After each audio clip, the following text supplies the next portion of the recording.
Jai Shri Mataji.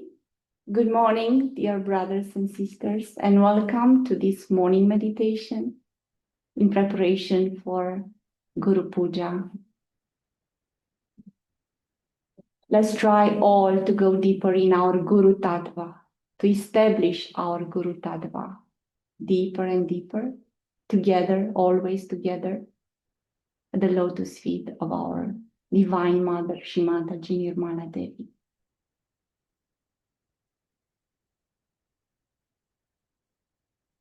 With all humbleness, we ask our Divine Mother to guide us through this meditation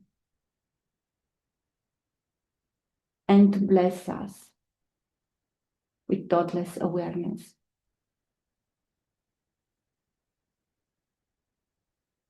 Let's all bow down to the lotus feet of Shri Mataji and then raise our kundalinis and take bandhan.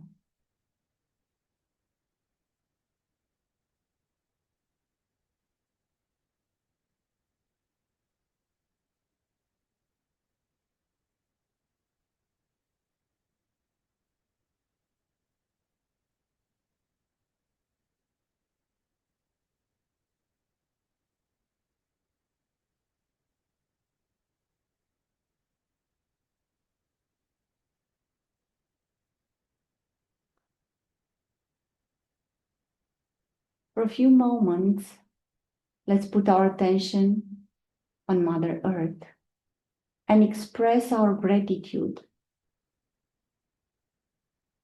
for all the blessings and all the gifts that we receive every single day.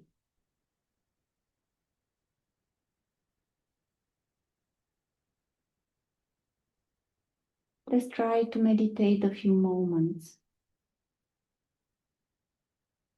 on the purity and tolerance and generosity of our dear Mother Earth.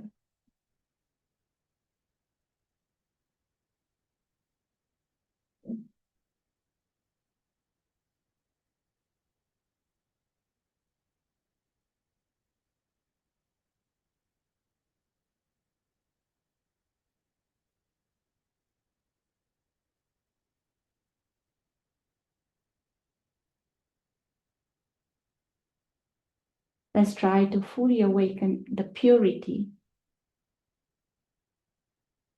the chastity, the pure joy, the wisdom in our Muladharas and in each and every cell of our bodies. Asking Shri Ganesha with humbleness to bless us with his presence here, now, this very moment. And let's take together the mantra for Shri Ganesh. Om Tvameva Sakshat Shri Ganesha Sakshat Shri Adi Shakti Mataji Shri Nirmala Devi Namo Namaha.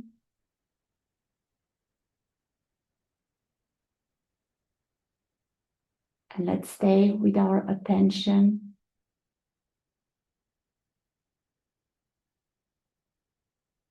on the purity of Shri Ganesha.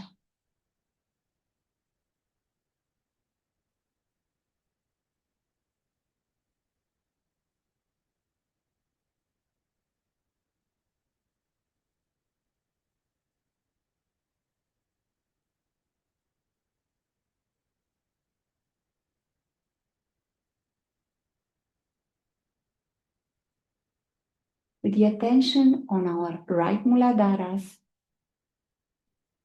let's take the mantra of Shri Kartikeya, Shri Ganesha's brother and our protector from all the evil attacking us from outside, but also from within ourselves. Mantra for Shri Kartikeya. Om Tvameva Sakshat Shri Kartikeya Sakshat Shri Adi Shakti Mataji Shri Nirmala Devi Namo Namaha.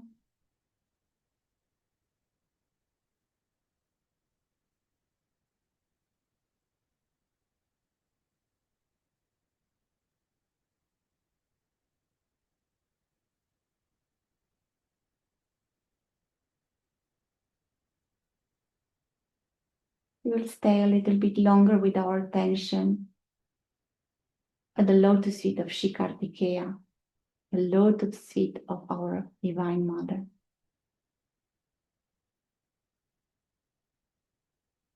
We just enjoy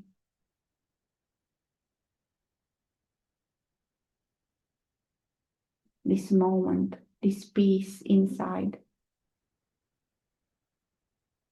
the protection that we get, the blessings that we get here and now.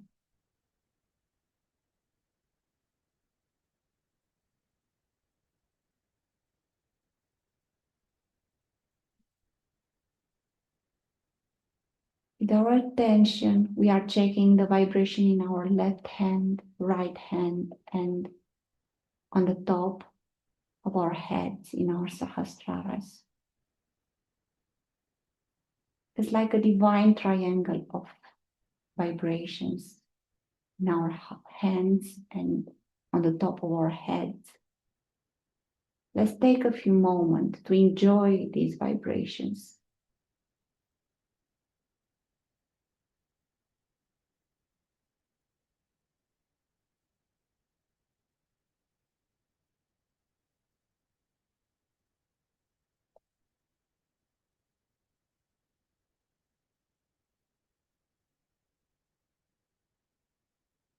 Shri Mataji, from the depth of our hearts, we pray to you to allow us to feel your love in form of vibrations, pure vibrations.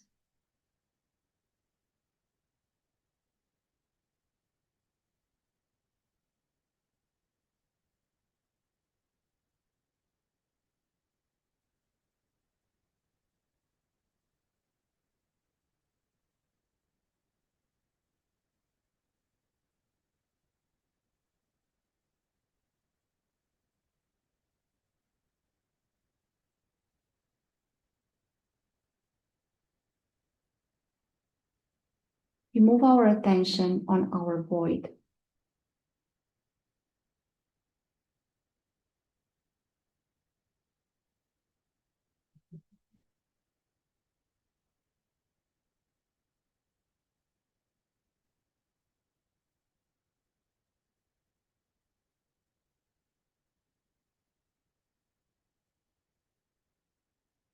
We do a few bandhas around the void.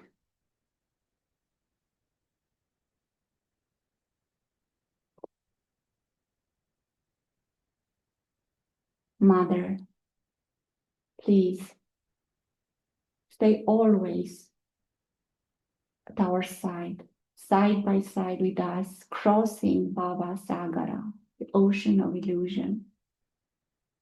Please help us to overcome all this material life, material ideas, everything that is attacking our moral life, our Dharma. Please help us to establish our Guru Tattva, to become our own gurus.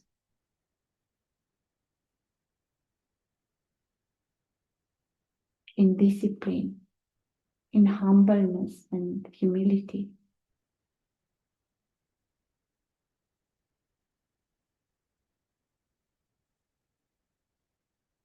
In complete purity,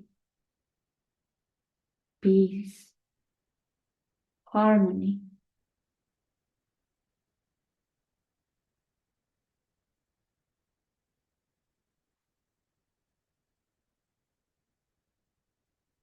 Mother, please sustain our growth, spiritual growth, and also make us your instruments to become support for the entire world.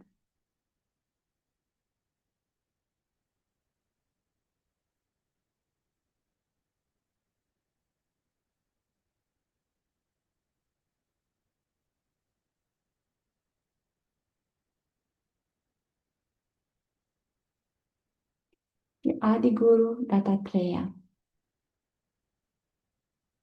Om Tvameva Sakshat Shri Adi Guru Dattatreya Sakshat Shri Adi Shakti Mataji Shri Nirmala Devi Namo Namaha.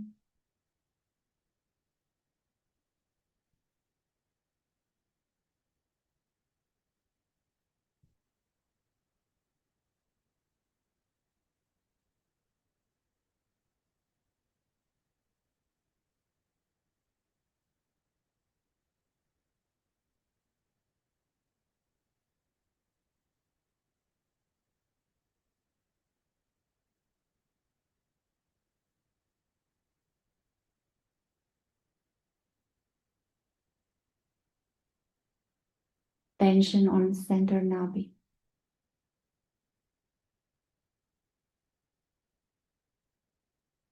And we meditate upon Shri Vishnu. And we pray from the bottom of our hearts for his support, support of our evolution, spiritual growth, to support our becoming, our inner transformation.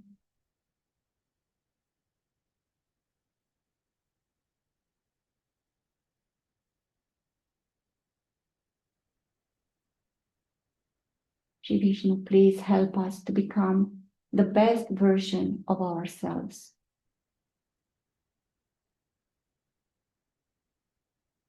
And to become the pure spirit.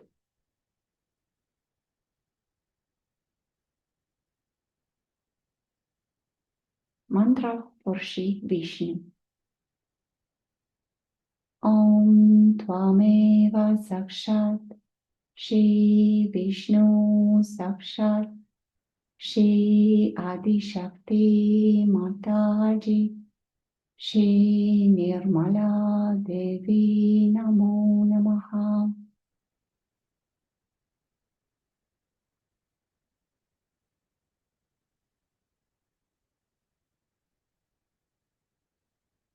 We also pray for the blessings of Shri Lakshmi, for the purity,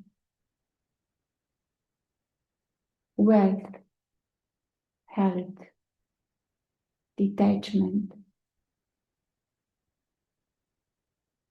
Shri Lakshmi, please bless us with your presence in our Nabi.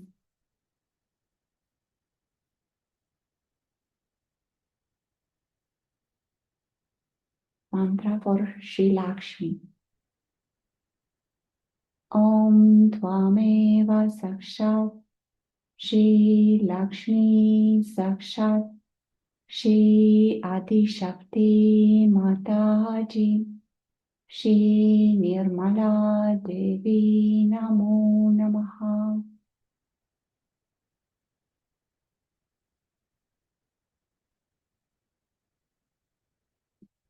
We can raise our kundalinis on the central channel a few times just to help Mother Kundalini to become stronger.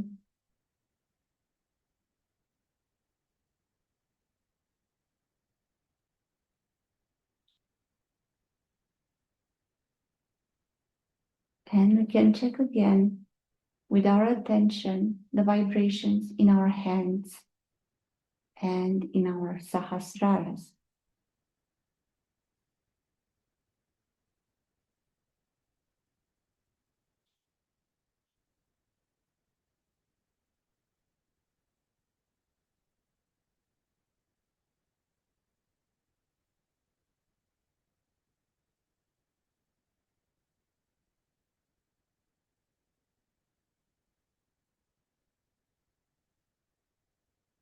we move our attention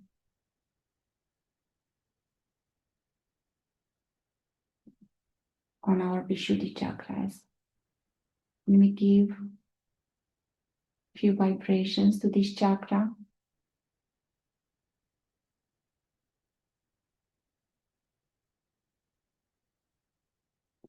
Mother, please forgive us for all the wrong things that we did with our voice,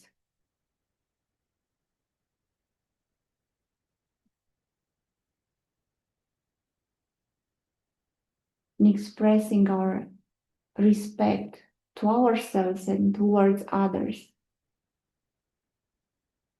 And please destroy all the attachments that we are still having. Please help us to become completely detached.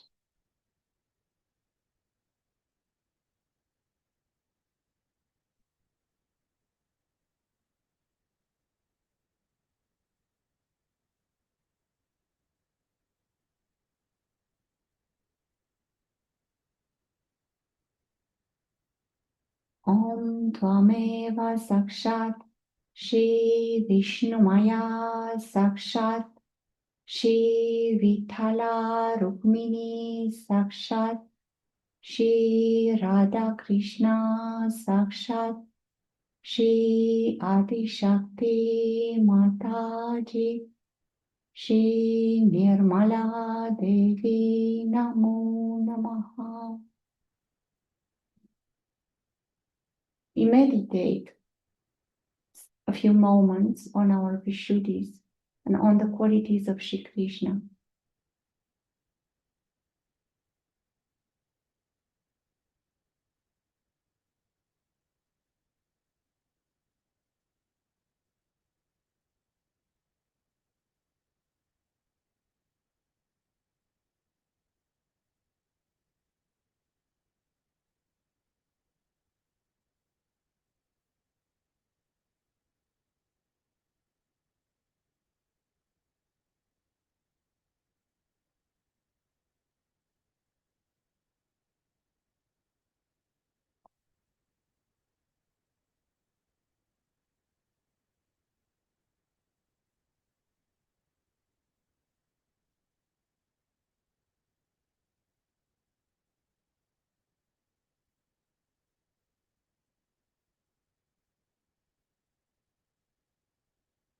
Our attention, full attention on our Sahasraras.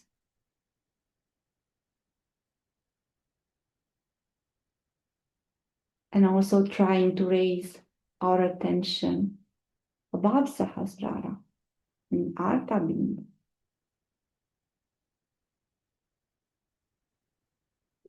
If we can, even higher.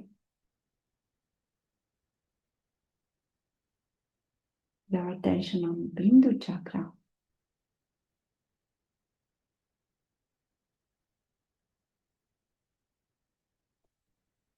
We keep our attention high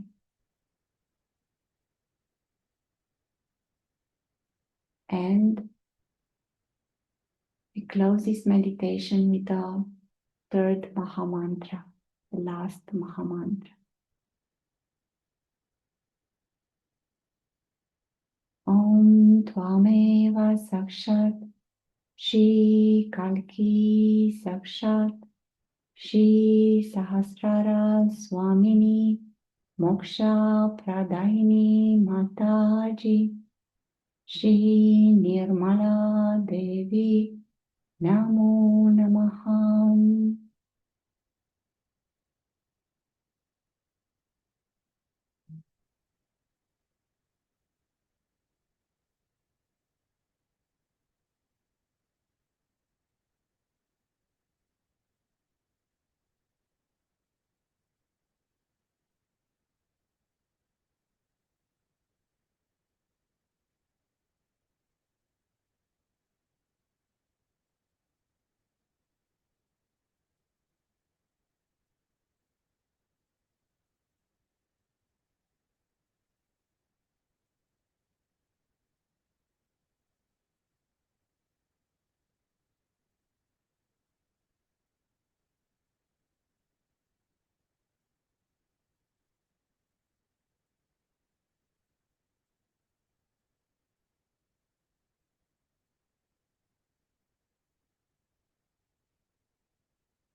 Let's listen to a fragment of Shri Guru Puja 1990, trying to keep a high state,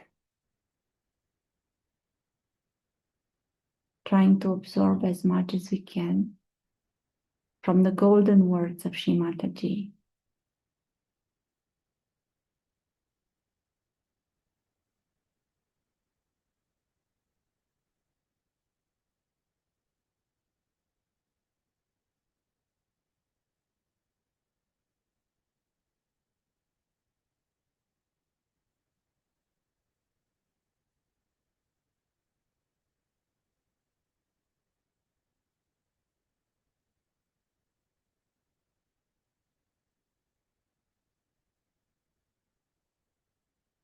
In Sahaja Yoga, the Guru Puja, it is a very different significance from any other Guru Puja.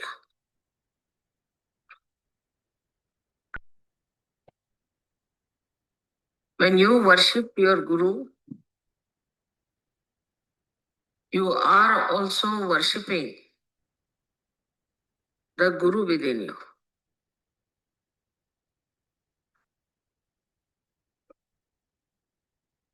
This is not in any other Guru disciple system, because in you, the Guru, the Master, has been awakened. And so, when you are worshipping your Guru, then this Master within you is also worshipped. You respect it, you glorify it, you awaken it, and you manifest it. This we have to realize, that in Sahaja Yoga, if you are a Sahaja Yogi. Now the quality of Guru, first and foremost, is that he makes you meet God. Means he raises the Kundalini and establish the relation between the all-pervading power, and as your Guru is Adishakti, you make that person meet also the Adishakti. So you have a double advantage. That is, when you give them realization, not only that you make them feel the union with the divine power, but you can make them meet the divinity itself, the source of divine power. So your responsibility as Sahaja Yogis is very great, because in you there is the Guru. Now in our mantras we say that, Mother, I am my own Guru. But saying that, do we realize that if I am my own Guru, this I and my Guru, between the two, what have I achieved? Where am I? Can I guide myself? Have I got the light of the Spirit on my attention so well established and manifested that I can guide myself and guide others later on? First of all, in the Guru principle, it is important that you see to yourself the introspection. Can I be my own Guru? Have I become my own Guru? Now, in your case, your Guru is a mother, a woman. So, it has to be among women that the development of their Guru qualities have to be very well manifested. But it's just the way it is not. For them, they are still the mothers, or they are the wives, or they are Sajoginis. But they don't realize that you are also the gurus, because your mother is a guru, because she is a woman, and you have to be also of that quality that people should say, look at this woman, she's such a guru. But still, as I hear from the different leaders, that the ladies are absolutely still very much far away and are very few who can be called as real Sajoginis. It's a sad thing to hear. Because if you still keep all these mundane things of womanhood and the drawbacks of womanhood, which has come out of domination, maybe because of always they were shown to be something lower. Especially in the Christian religion, they were never regarded as something holy. They have this kind of a diffidence in them that they don't understand that Dharma can be established more by women than by men.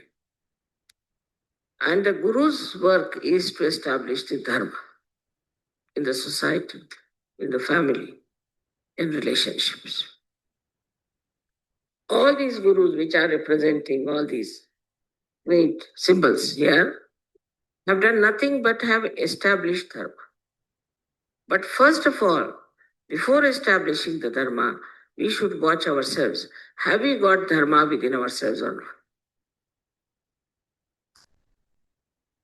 First of all, the quality of a person who has Dharma is that he listens to others. He obeys. And this is something has gone wrong with the Western women, I think, that they have forgotten how to listen to others, how to obey others. That's why their children also don't obey them. Obedience, if you do not have, nobody is going to obey you. First, you must learn to obey. A person like Kabira, because he was born of a unknown caste, people didn't know what he was born from. And he could not go directly to any guru. So he heard about Ramana, great guru of those days, who used to go to the river Ganges every morning to have his bath.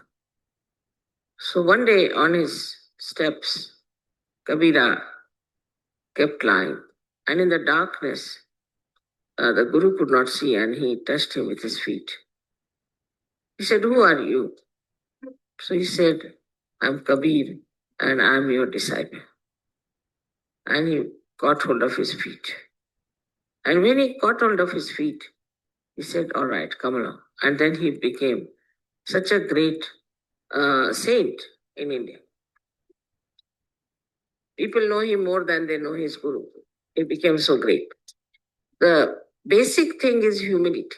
Yesterday you saw how the musician was humble. All the time he was humble. He didn't know how to express his humility every time. All the time he was humble.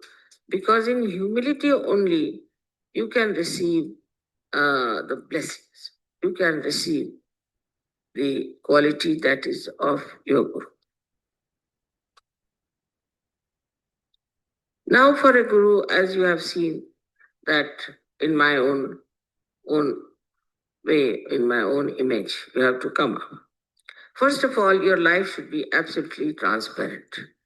Transparency is the essence of Sajo.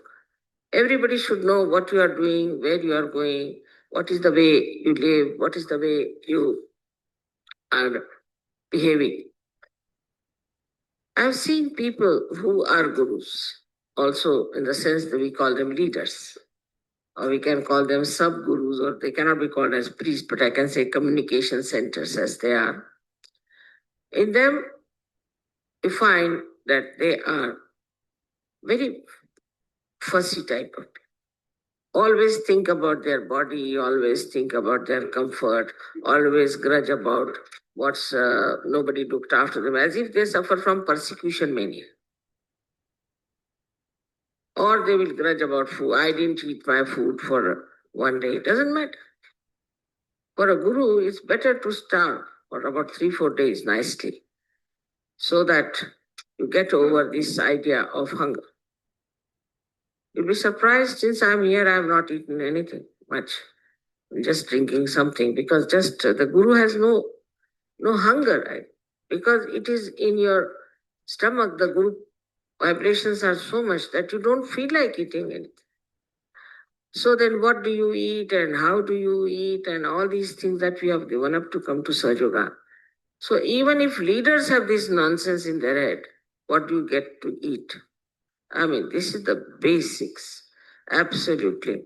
And when I hear some people telling me, oh, what did they eat and how did they eat and all, it's like I feel they are like tourists in Sahaja Yoga. Just come in Sahaja Yoga like tourists to see places and go around and to know where you get, in what restaurant you get good food and cheaply. All this is so basically, absolutely not a manifestation of Guru principle. Now you have seen your Guru as she is. I do not know what I eat, what they give me, what I want. They go on giving me whatever they think I like. I just don't know if I like that thing or not, or what is it. If they ask me, Mother, what will you have? I said, what will I have? I don't know really. What will I have? Anything. So there has to be no choices. First of all, not to waste your attention on choices. Of course, only on vibrations. I mean, supposing you go to a restaurant, find all kinds of funny vibrations there, people are getting drunk or anything, then of course you should say. But all the choices must be based on vibrations and not on material things. That you get something nice there, let's go there, and they'll travel for 50 miles to go eat something nonsensical. It should be all nonsense for all Sajogis. And when I said Sajogi, it means also Sajogini. So the food part of it is aswada. You should not have any taste for any special food. Especially in France, to say that people may not like. But French are very, very conscientious or aware about the food part. I don't know how far they make really good food, but at least they think they eat very good food. So, the eating of good food is a kind of a addiction. It's a kind of an addiction. It's something like drug, that you must have good food. So Zen started this system of what they call the tea ceremony. In the tea ceremony, what he did, I mean, I have been through that. And it's really quite a test of people. With me, it was all right, but the rest of them got really frightened. That in the tea ceremony, whatever rituals they do, they give you a tea, which is so bitter. We can say quinine raised to power 108. It's like that. And they give you very nicely, handle you with such ritual that you have to take it. So first they say you see the cup without thinking. So he tried to make thoughtless awareness through the cup. I don't know how much one can achieve with that. But that tea that you take once, your tongue is good for anything. And to compensate it, they give you something sweet, which is again sweetness raised to power 108. So sweet that it becomes bitter. So sweet. So this is just to conquer the tongue. Zen must have thought that better give them this tea ceremony, where there is no tea, there's nothing but just you really give such shocks to your tongue so that after that you can eat whatever you get. And that's why you must know that Japanese can eat anything. They have solved their food problem because they can eat anything. They can just fish out some crabs or could be some prawns, just peel them out like peanuts and eat them like that. I think Zen has solved this problem for them because they have food shortage. And this is how they can eat everything. They can eat the bark of the tree, they can eat the snake, they can eat the lizards, they can eat the frogs, everything they can eat. So all their eating problems are solved in that country by Zen, I think, because you have no taste. But in this, I think the worst are in the whole world are Indians. They are the fussiest people for food because their women have spoiled them. They know very good cooking and they know how to handle their husbands by cooking very well. And the way they cook food for them, you see, the men have to go back to Indian food. Like,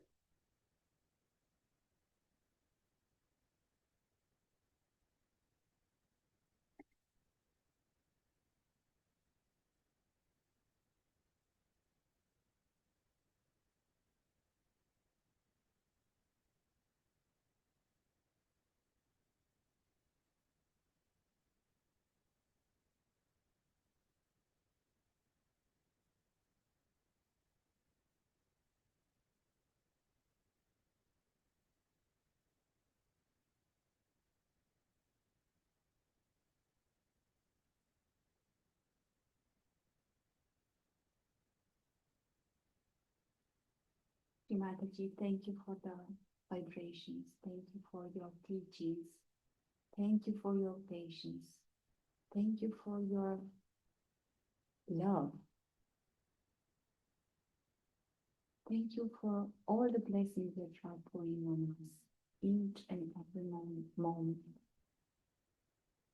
You are truly Shia the Shakti,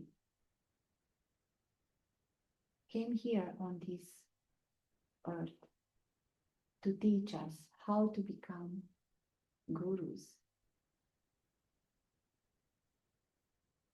how to follow your example, how to be transformed and to become pure spirit from the bottoms of our hearts. We thank you, Mother, now and forever. And we bow together with all brothers and sisters at your lotus feet in Namaskar. And then we raise our Kundalinis again and make Pandan. Jai Shri Mataji.